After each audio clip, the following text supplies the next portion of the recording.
In this video here, we are talking about ARVADA, Colorado. ARVADA as a whole is just northwest of the city of Denver, and it's got a whole lot to offer. Very diverse housing, a lot of different great places to stop by. I have a local expert. She just moved to ARVADA just about a year ago, and she is going to be helping out with the input on this. So if you want to learn the good and the bad about ARVADA, Colorado, stay tuned.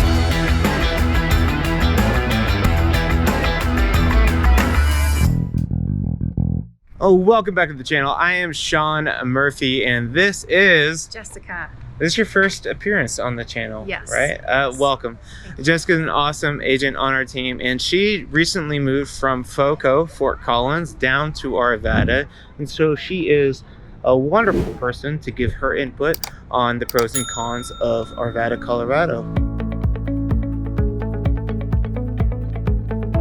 Our first pro is just the location. And before we tell you what we like about the location, let me tell you where the hell we're at. We are just northwest of the city of Denver, and ARVADA spans from like Wadsworth, like to the foothills, really. Yeah. I love the location of ARVADA because it's so easy to get everywhere. If you want to zip downtown, you can zip downtown. If you want to get to the mountains, you jump on I-70. Super easy access to the mountains. If you want to use the light rail, right? The light rail is brand new. They recently, past probably I think 3 to 5 years, they put in the light rail that connects you from downtown Denver area up to ARVADA. So it is kind of like the perfect little nook that gives you access to the west and the north and downtown. If you work in Boulder, you're only about a 20-25 minute drive into Boulder, and there's lots to do in Boulder, lots of trails and shopping and things like that. One of my favorite neighborhoods that's pretty close by is Tennyson Street. It's in the Berkeley West Highland neighborhood, and you're only about 15 minutes from those shops, and has a really good like bar scene, and if you're a foodie, lots of good food. Everyone knows Old Town ARVADA. I mean, ARVADA is in the name, but I used to live over in the Berkeley West Highlands neighborhood, and yeah, there's a couple of different great strips, just like this one, that you can cruise down.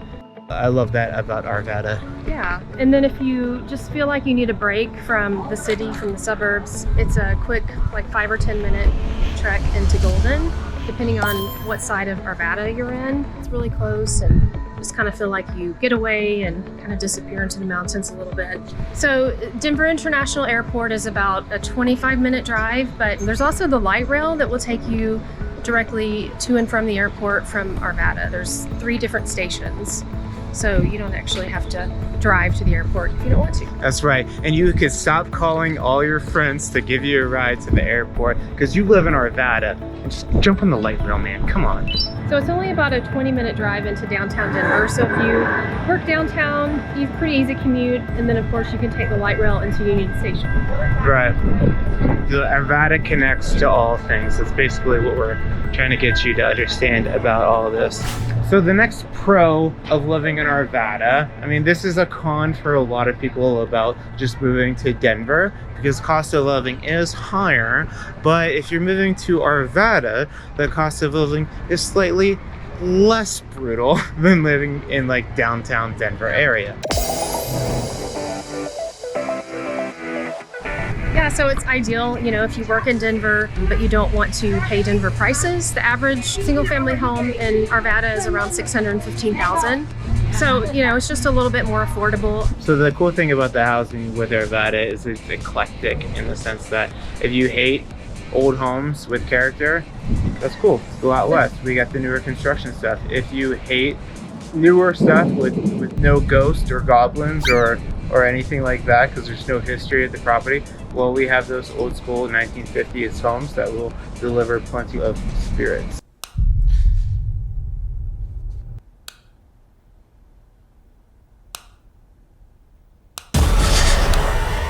But we can also test for spirits during inspection, so if you don't like that, we can make sure they're all out of there. Pros and cons for ARVADA is going to be about the limited job opportunities in ARVADA.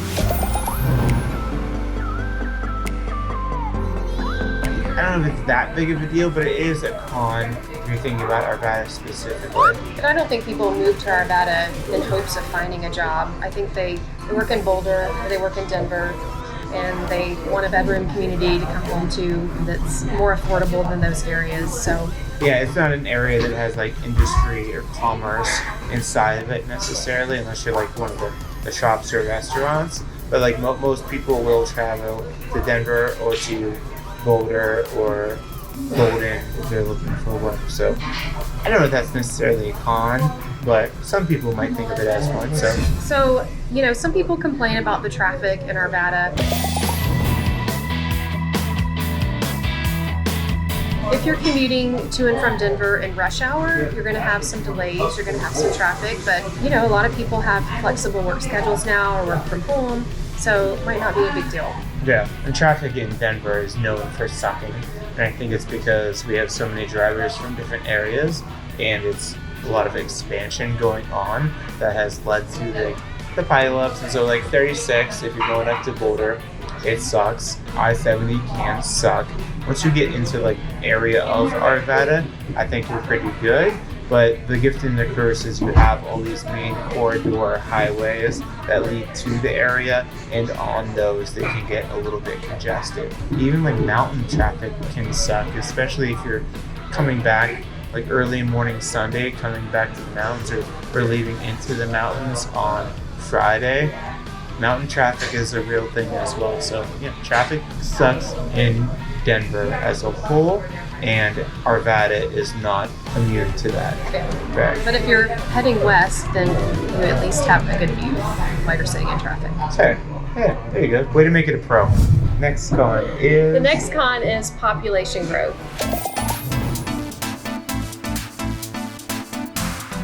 So as Denver has become an increasingly popular city for people to move to, Arvada's population has increased, especially in the last 5 years. Another thing that's affected Denver as a whole, just more people are moving to the area. There are a lot of people moving after college, but we're getting a lot of millennials moving up to Arvada that have maybe lived downtown area, and they're like, I don't want to live in like the burbs, but I want to move out of this city. And so seeing them move to Arvada area, less turnover in the area, is just like there's just a lot more expansion with the new home construction out west. And so with that, you also get like a population, like I don't know, say discrepancy in the type of people that you get here, because you'll have some folks that have lived here since the 1950s when these brick ranch style homes were built, and then you get like young gohards that are moving out here. And so you get like a good variance of the type of people that live out here. I don't know, I think that's a pro. I like a little bit of variety,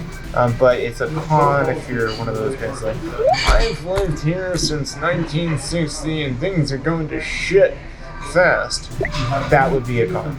So a byproduct of people wanting to stay in Arvada, they move here and they stay, and people wanting to move into Arvada, is that it creates limited housing inventory, and it creates a competitive housing market because there's just not enough houses to support the people who are moving in.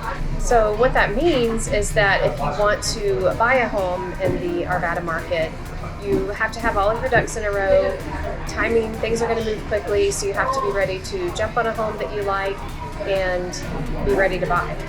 Be ready to buy and be ready to call us, and that is exactly what we do, because most new homes will hit the market like on Thursday, Friday each week, and the good ones will have showings and have an open house over the weekend, and they'll be gone by Monday. And so that's why if you're thinking about Arvada, you gotta call us, shoot us a text, send us an email.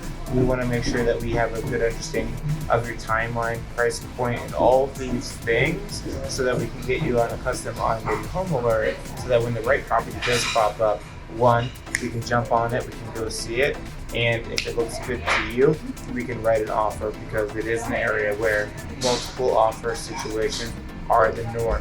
But luckily for you, we got your back. I'm going to throw a pro. This is a pro and a con, because I like Arvada for a date night. I think there's a lot of like cute places, like the hole-in-the-wall places, artisanal places to take a date here. Good cocktails and everything like that, especially Old Town Arvada, 30th and Tennyson, the Berkeley neighborhood. They're really great like date spots to hang. But my con with that is, one, things aren't cheap if you're going out on a date, and then everything closes down so early. It's so annoying. So if you want like something after 10 o'clock, it's like pizza, right? Where do you go? So one of my favorite restaurants to take out or dine in is Posto Barbecue on Tennyson Street. It's a really good spot. Great food. If you do want pizza in your Arvada and you want to go to that Berkeley neighborhood, that Solly's is a good place to go to. They have a little pull-up window, not pull-up, not drive up, but a walk-up window. And that's one of the like late night pizza spots. But really, if you don't want pizza, Taco Bell. Yo quiero Taco Bell. Taco Bell, get that grilled stuffed gordita, extra grilled. Yeah, so that sucks. But that's not just Arvada. That's like Denver as a whole. That's one of my always one of my big qualms with this city is like, I don't know why, but it closes early. If you learned anything new about the pros and the cons of Arvada, Colorado, give us a thumbs up. If you live in the area and you think that we missed a little something, put that in the comments below. We appreciate you appreciating us and helping us out. Give us a thumbs up, subscribe, do all the things. And of course, if you're thinking about moving to the area, we got your back. Give us a call, shoot us a text, send us an email, scroll by fence, whichever works for you. And we'll see you out there next time. Bye.